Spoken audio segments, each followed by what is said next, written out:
get started. Good afternoon, everyone, and thank you for joining us for Jinsa's regular update on Israel at war. I'm Blaise Mishnal, Jinsa's Vice President for Policy.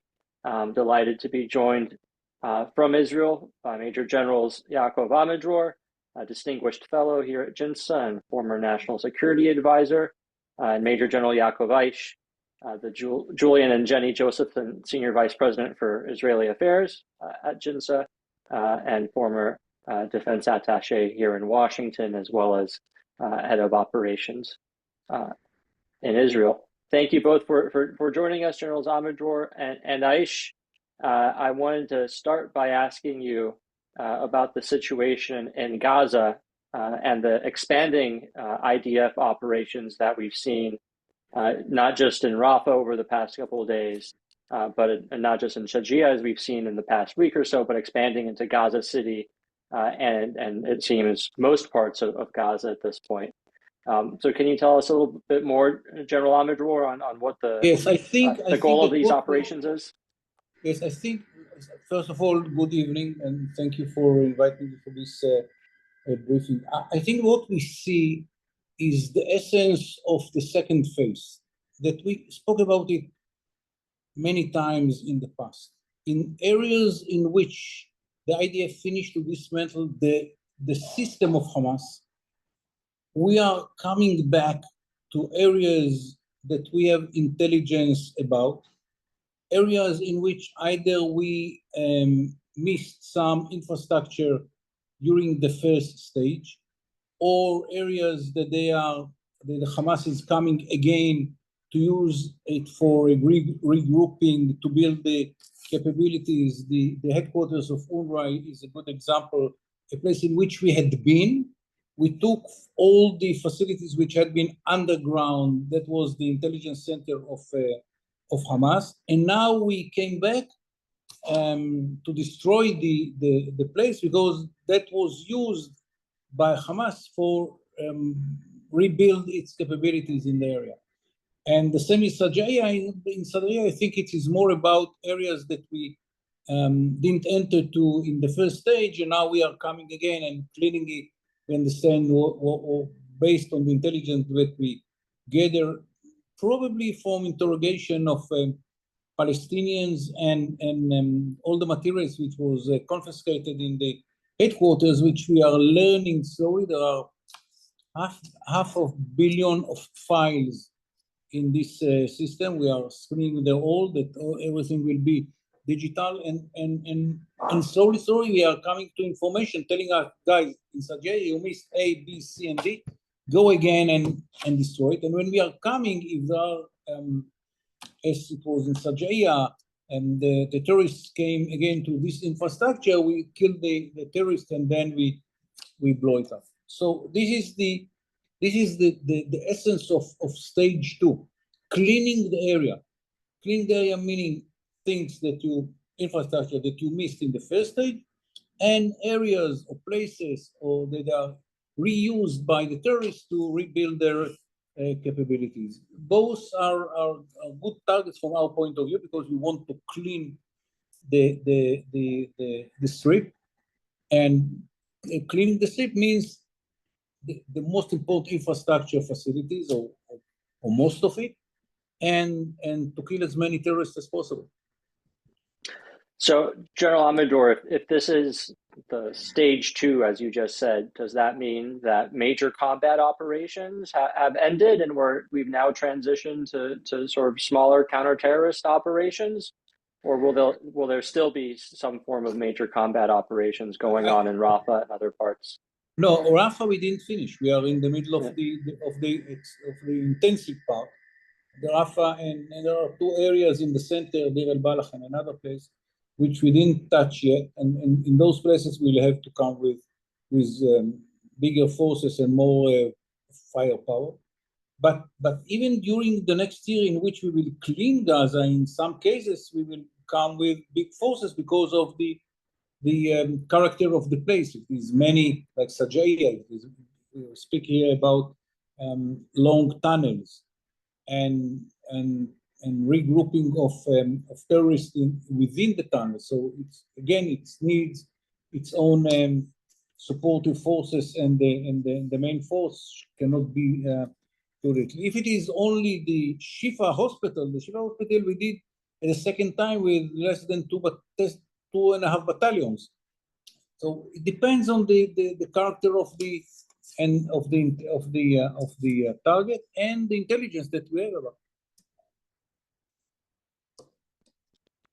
So, General Aish, if you could tell us maybe a little more operationally about what is unfolding in Gaza City and Sajia, is this in fact the IDF being able to move more quickly into areas that had previously cleared and use smaller units for more discrete missions, and what sort of resistance are they encountering? You're on mute still, General Aish. Well, first of all, good evening and thank you for having me. It's a totally different way of fighting. You know, we tend to compare one battle to the other. You know, we tend to compare Gaza to Rafa or Khan Yunis or elsewhere. But we have to remember that in the last 9 months, both sides have a learning process. They learn from what they have seen and experienced. And that's what we are experiencing right now in Rafa. Just to give you an example, most of the neighborhoods in Rafa were totally booby-trapped, not IDs. I'm not talking about small IDs or IDs against vehicles or something like that. I'm talking about all apartments, houses, which are booby-trapped. I'm talking about barrels of 200 liters full with the explosives in the room, wired into one location, waiting for our soldiers. Not only in one place, I'm talking about whole neighborhoods. And we have, videos from technological means and drones that were scanning those houses. And due to that, we had no other choice but to use different means, not only dogs and stuff like that, in order to blow them up. So it's a totally different battle when you are comparing it to Gaza or Khan Yunis. The second reason, which I think is a very interesting reason, we have to remember that there was an ongoing discussion between the US and the Israeli government about the way Israel is going to fight Rafah. Now, there were two dimensions to that. One, should Israel go inside and fight Rafah? And the second one was how Israel is going to fight it and what size of force is going to fight over there. So it has its own implications as well. So when you are taking those elements in consideration, you would find that the way we are fighting over there is different. The third element in Rafah is the fact that we are fighting along the border between Egypt and the Palestinian side. And due to that, there are two other dimensions. One is above ground, what we have found, i.e. the different launchers that were in the launching pads prepared for launching, simply using the southern flank as a secured one, the Egyptian flank as a secured one. And the second dimension is an underground subterranean system that we have exposed. Due to the sensitivity, and I'll be very cautious here when I'm describing it, it's not only a matter of number of tunnels that we already have exposed, it's the depth and the length of those tunnels from the Palestinian side into Egypt. And it's quite clear why we are not publishing everything. I'll simply use one example. There is a tunnel that in order to seal it, we have injected cement into it, a type of cement that we are using, bentonite, in order to seal it. And after we have injected quite a lot of it, we have found that a mile into Egypt, it started to pour out from one of the hatches. To that extent, we are talking about tunnels. So when we are talking about the source of oxygen, the source of ammunition, raw materials, the ability for Hamas to replenish, the importance, the strategic importance of those tunnels, plus the free access to them is a strategic element in their ability to rebuild their force.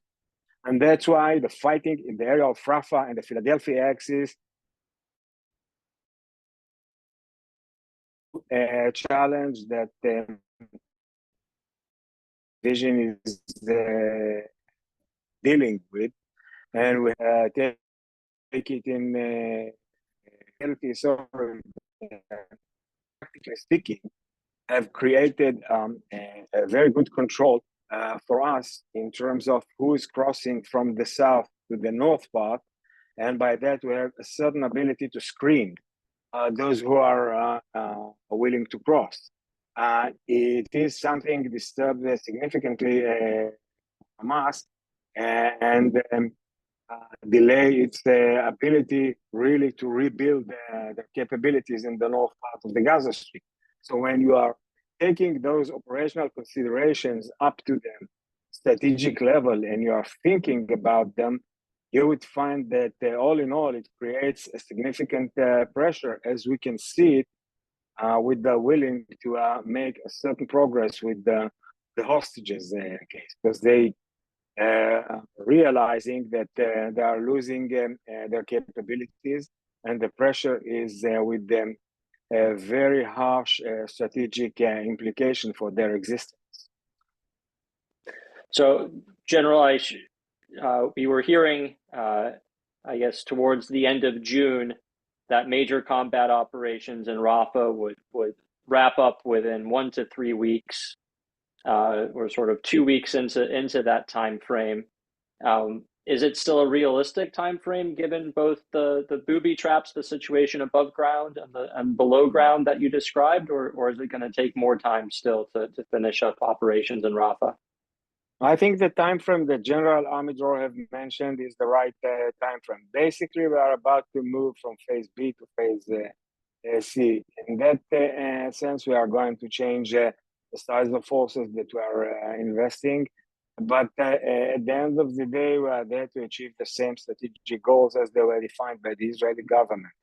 So if it will take another few weeks or less, I'm not sure that I can say it exactly from here, but basically we are moving from that phase to the other one.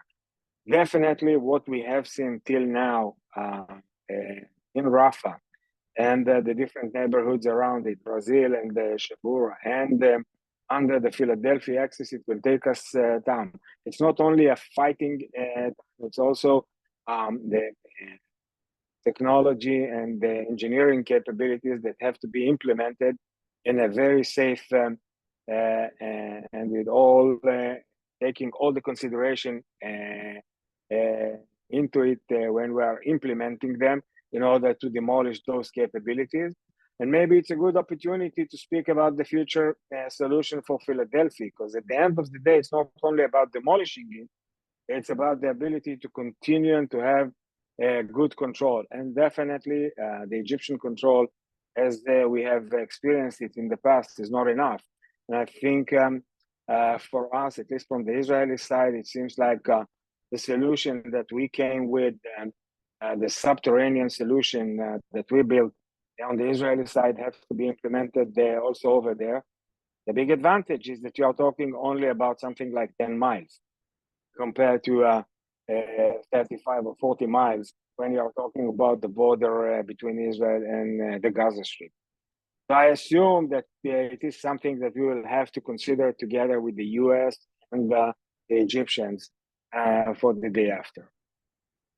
Have there been any discussions that you're aware of about securing the Philadelphia corridor? Is that process started yet? There are ongoing discussions, and you can understand it from a frequent exchange between us and the Egyptian side, and from obvious reasons they prefer not to publish it.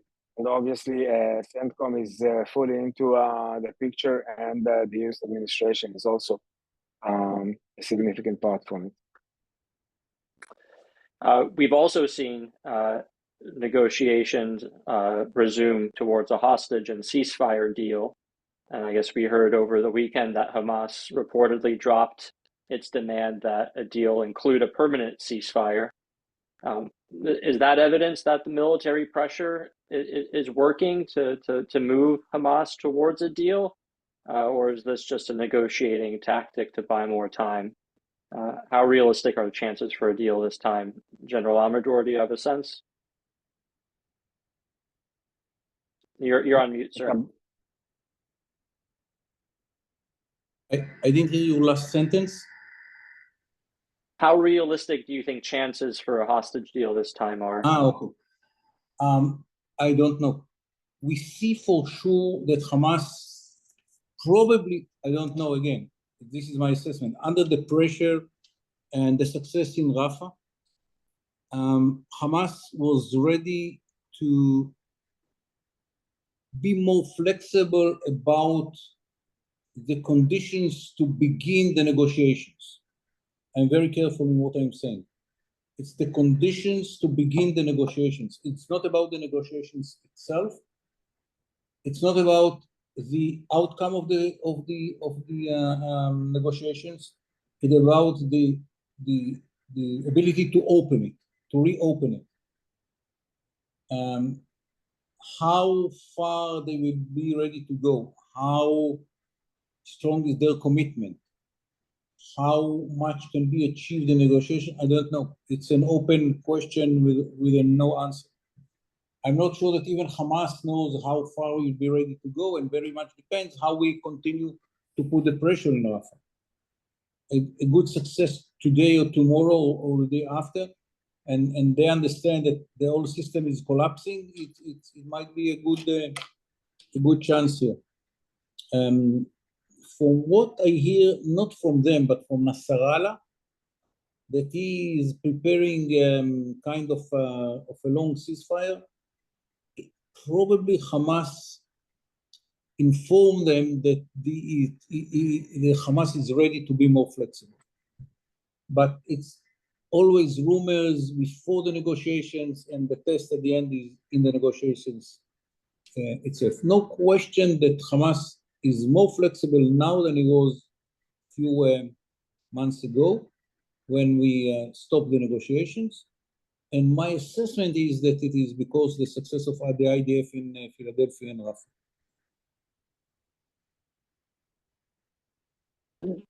General Eich, maybe pivoting to the north, we've seen an uptick in, or I guess, a constant elevated level of attacks by Hezbollah in the last 2 weeks or so.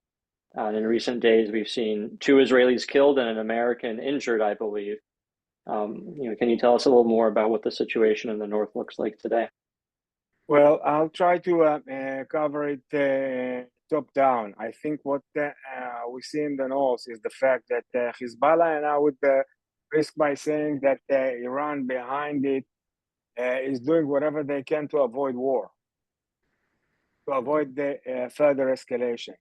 If you would assess what have happened in the last 2 or 3 weeks, the fact that they have lost not only more than 400 operatives, but we are talking here about commanders in very higher ranks and in very higher positions, not only in the front, not only in the southern part of Lebanon, but also those who are responsible to transfer munitions and all type of strategic capabilities from Syria to replenish Hezbollah to Lebanon. They have suffered many losses, and they did retaliated, but mainly to what they have considered targets which are within the boundaries, the accepted boundaries. I think it's a genuine reflection to the fact that they're trying to avoid full escalation. The rhetoric obviously is totally different. The publication is totally different. This is something very common. We know Nasrallah and we know Hezbollah. But when you are assessing the situation according to what they are doing and the internal tense that they are suffering, and the fact that they realize that we can reach them, even if they are hiding, even if they are trying to avoid using all type of communication and stuff. They know that we know quite well where they are, and they are paying a daily price on that. We tend to emphasize the commanders, but they are losing operatives on a daily basis at the front line. And that's why they took most of their forces backwards. I'm not saying that they are going to stay there. Don't get me wrong. I'm not saying that the Israeli residents of the north are ready to go back because it's totally secure. Not yet. However, in terms of the operational situation on the ground, we are achieving our goals. The real challenge is the linkage between what we see in the north and in the south. And they are trying to say that they will stop the war of attrition, as they call it, and as we experience it over here. When we have a ceasefire with the Hamas, which we are not going to have until we will finish the mission. Even if we will have an agreement, it will be for a certain period of time. The mission is going to be concluded and finished. And the mission is to dismantle Hamas. We are not going to allow them to exist in this form or in other forms as it was in the past. So therefore, with whatever they are trying to do, it's quite clear that they are wishing that Hamas will reach an agreement. And I would risk by saying that they have a certain influence on the new position that we are hearing from Hamas lately. And this is my personal assessment. You're on mute. Even if, as you say, General Eish, they don't want to escalate and they don't want a full war, there's a difference between wanting an off-ramp and wanting to get to some sort of ceasefire and being happy with the status quo and happy with the war of attrition and thinking that even if they're losing operatives, they're imposing greater strategic costs on Israel, denying Israel a significant slice of territory, forcing Israelis from their homes, destroying civilian infrastructure. So even if they're not willing to escalate, how do we convince them? How does Israel convince Hezbollah that the status quo is unacceptable and too costly for them to continue? What you have described is very accurate. However, the Israeli government decided that the priority is going to be given to eliminate and to dismantle Hamas. And this is the priority, and this is where we are investing quite a lot of resources. Having said that, it seems like the IDF and the Israeli government have the strategic patience here, and the decision will be made when the time and the conditions will be suitable. But right now, the priority is to the south, is to the hostages, and the linkage, as I've described it, with the north is quite clear. We right now can allow ourselves to some extent that strategic patience. It has its own price. We just have paid it yesterday. We lost a couple in their car from a kibbutz in the Golan Heights. It is 2 miles from where we were standing last week together with the Jinsa group. Just 2 miles from there.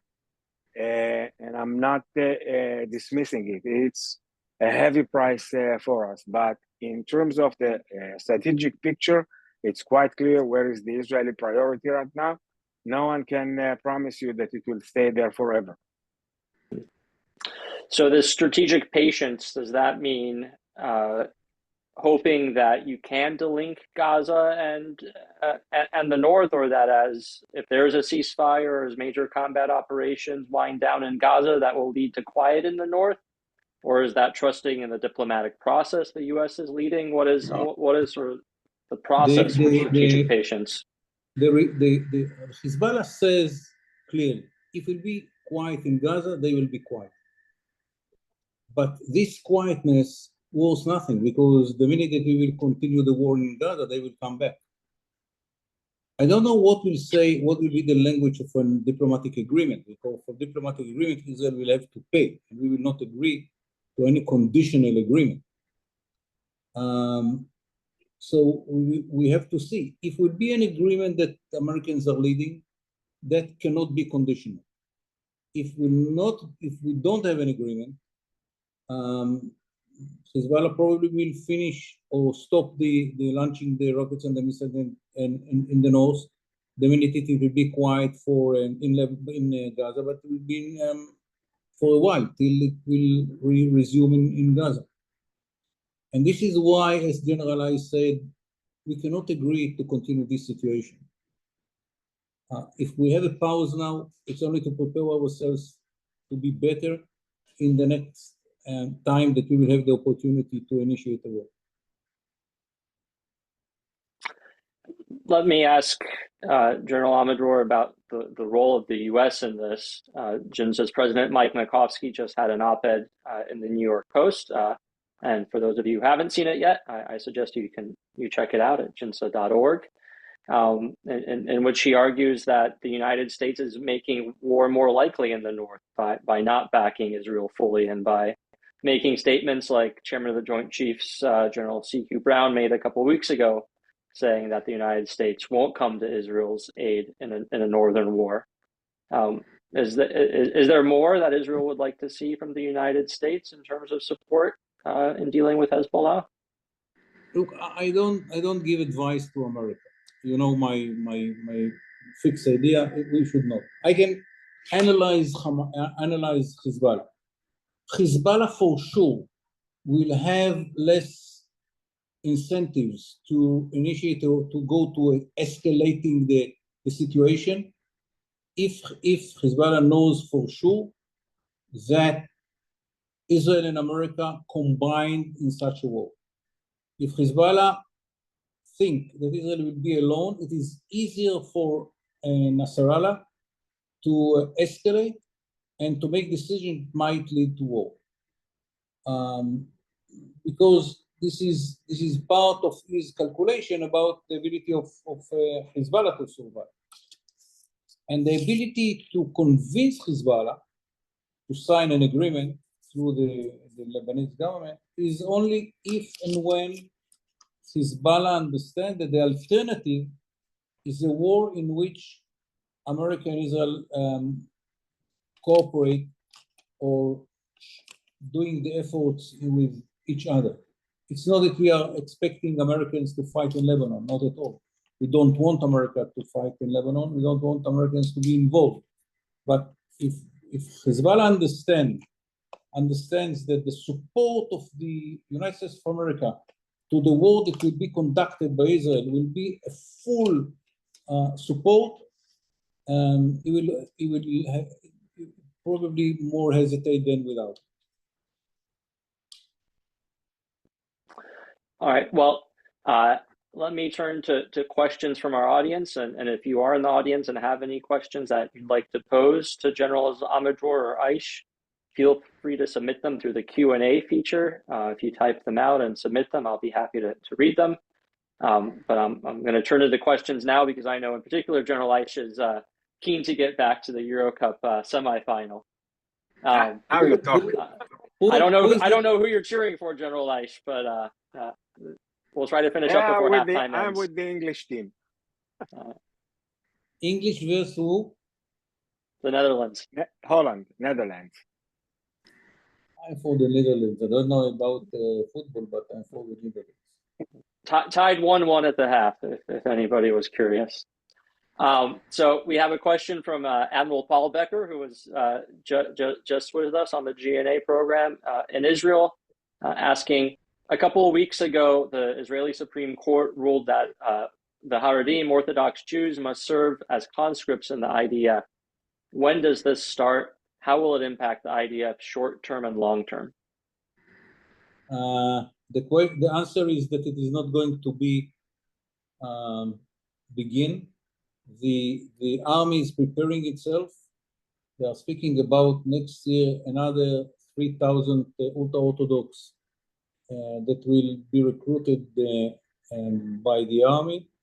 The opposition within the Orthodox is growing. Today there was a semi-decision not to continue any contact with the authorities. It is going to a big crisis, and I don't see many ultra-Orthodox soldiers in the IDF in the next few years. It's very bad, but this is the situation. It's a huge crisis. General Eish, we have a question about the Patriot missile system and Israel's use of it, which I understand there's now been an agreement with the U.S. to take Patriot batteries out of Israel and provide them to Ukraine. Can you give us any more details? With the classification limitations, let me say that we're using an array of capabilities. Patriot is one of them. But when someone is saying Patriot, people tend to see it as they are the same. There are two versions of Patriot batteries.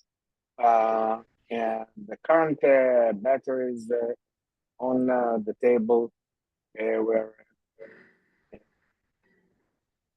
this type of batteries can be used and can not necessarily by us. And that's why part of the agreement between Israel when we are for getting certain systems from the US is saying that should we want to do something with it, assume that these are excess articles, we need the permission of the US of what to do with it. So basically, it's a decision that the US is going to take. In that sense, we can either get permission and sell it to this client or the other, or to give it, which is also an option that we have used in the past, or it can be delivered back to the US and they will decide what to do with it. Maybe to upgrade it and then to deliver it. There are this type of options. The sensitivity here is that this way or another, it will drag us into the war between the Ukraine and Russia, which we are trying to avoid, and that's why it's sensitive. But we are talking here about an American system, and at the end of the day, it will be decided.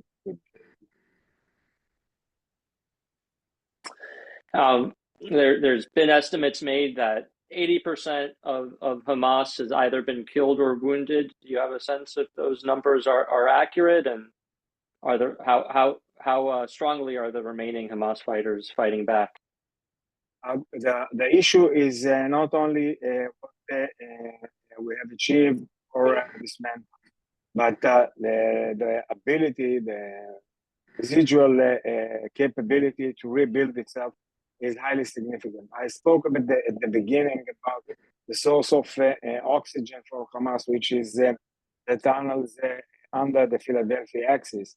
But it's not only that. Assume that they are able to build another battalion or two in 2 months from what was left. By that, they can gain control on this area or the other, and to implement their full control on those areas and to start to recruit from there. And that's why it's so vital to complete the mission. Right now, the numbers are around 16,000 operatives of Hamas that were killed. Basically, or roughly, the same number was injured. But it seems like it's not enough. I can tell you that only in the last few days, in the last battles in the Gaza area, Tzarim corridor, and Rafa, we are talking about more than a few hundreds that were killed by us. And it seems like there is more work to do in terms of infrastructure.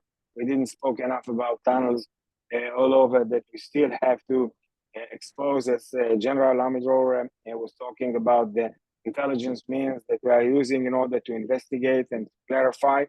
And once we have this intelligence solid in place, we are operating according to it. This is when it comes to infrastructure. And the same goes for other capabilities, manufacturing capabilities, unit capabilities, leaders who are hiding either in tunnels or within the population or in sensitive areas, such as the humanitarian zone or elsewhere. So there is more work to do, and we are not only assessing what we have achieved already, but mainly what is still to be achieved and to be done. If I may add a few sentences. Look, there are 3 areas in which we understood that we have to deal with. One is the system. The system means command and control, ability to manufacture, intelligence gathering and moving it from one area to another, the ability to give orders to move forces from one place to another, and so on. The system slowly, probably 85% of that was dismantled. Even if we have a place in which we want to act, we reach the place without feeling any resistance in the way, because no one is standing somewhere telling the headquarters that the Israelis are coming this road and they move some forces to this road to block us and so on and so forth. It doesn't exist. Where we have to fight, when we reach the place that we want to destroy, in this place there are terrorists and we have to fight, and we lose some of our soldiers and some of the buildings will be trapped by the other side. I'm not speaking about Rafa. Rafa is still in the level of extensive war to dismantle it. It was not ended yet. But the areas which had been dismantled, the system does not exist, and it's making the whole war different. We came to Shifa Hospital. We didn't have to fight under the ground because the underground was neutralized before. Sajaiya, we understood that there are some tunnels which is very important to destroy, and we went there to destroy the tunnels, and we did it. So, but we didn't reach Sajaiya. We didn't have to fight the whole way to Sajaiya. We come to Sajaiya, and we did what was needed to do. This is one area. The second one are the tunnels. The tunnels, there is no enough TNT in Israel to destroy all the tunnels. It's a huge number. And what we are doing now is to identify the important part of the system and to blow the important part of it, junction and so on and so forth. And at the end, if it is separated tunnels which are not connected, they still use it to hide, but it is not helping them to fight. And anyhow, without pushing oxygen into the tunnels are very limited in their ability to be shelter for people. And the third issue is to kill as many terrorists as possible. And your question was about the number of terrorists that we neutralized. The truth, we don't know the number. It is not less than 14,000, which had been killed. And the number of wounded, I don't know. Another 4, but it may be probably maybe 20.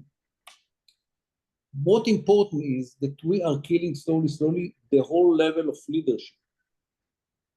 Those who are leading the different groups. And at the end will be, 10,000 terrorists with the Kalashnikovs and RPG. If we have along the border, no man's land, perimeter to which no one is entering, the fact that they have in Gaza RPGs and Kalashnikov is, with all due respect, it's not a threat to Israel. What we have to do is to insist not to let Gaza to be connected to Egypt through the tunnels under the Philadelphia corridor, to destroy all their ability to manufacture inside Gaza, and to keep the system dysfunctioning. And then it will be like Area A. From time to time, we have to go there to kill, to destroy whatever is needed, but we will not find there a system that can build any military resistance that can stop all IDF from acting inside, and cannot build any military threat to the envelope of Gaza, the civilian side of the border. Thank you. We have a question from Stuart Lockman asking, there are reports today that Israel asked people in Gaza City to voluntarily leave. Does this portend a more major operation in Gaza City coming up? And how does that square with the thought of the war winding down or moving to stage 2, as you described, General?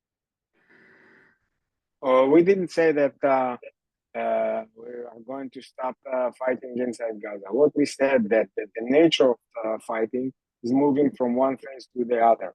And we are going to continue to conduct all type of operations, definitely, when they are driven according to accurate intelligence. And this is, I assume, part of that. I can't describe or elaborate more than that. We have another question from David Naftali asking, is it correct that the U.S. has released the hold on munitions that were on hold? I guess this would be after Minister Gallant's visit to Washington last week. The U.S. seems to be prioritizing Ukraine at the expense of Israel. According to today, around 1 o'clock, they've released something like half.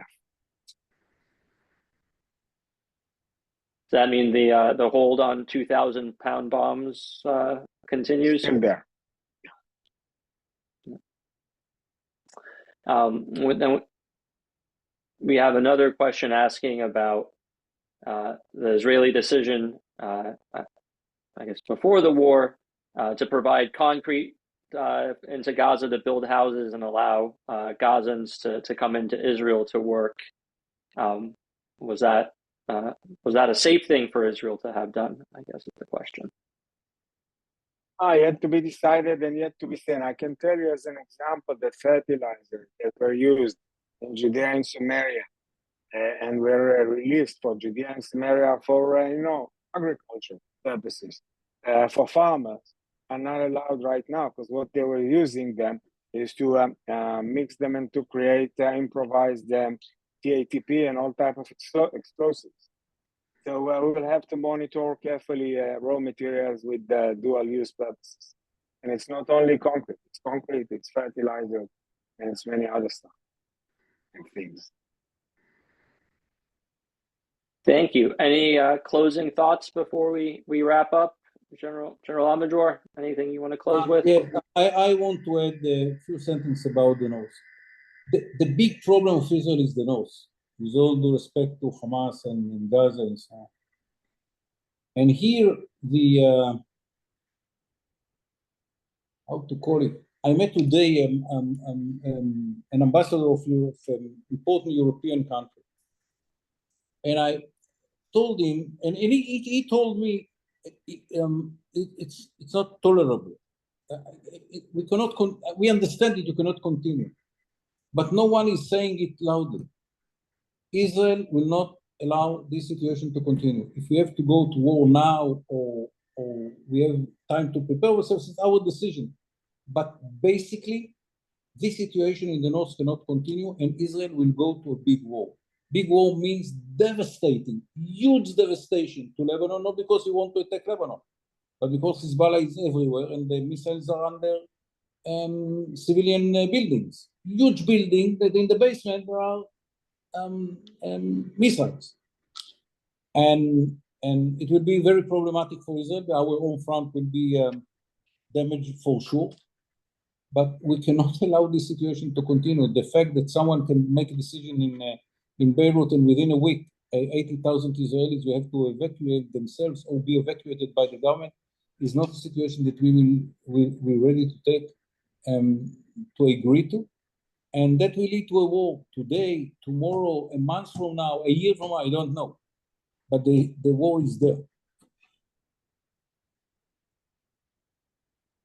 General Aish, any final thoughts?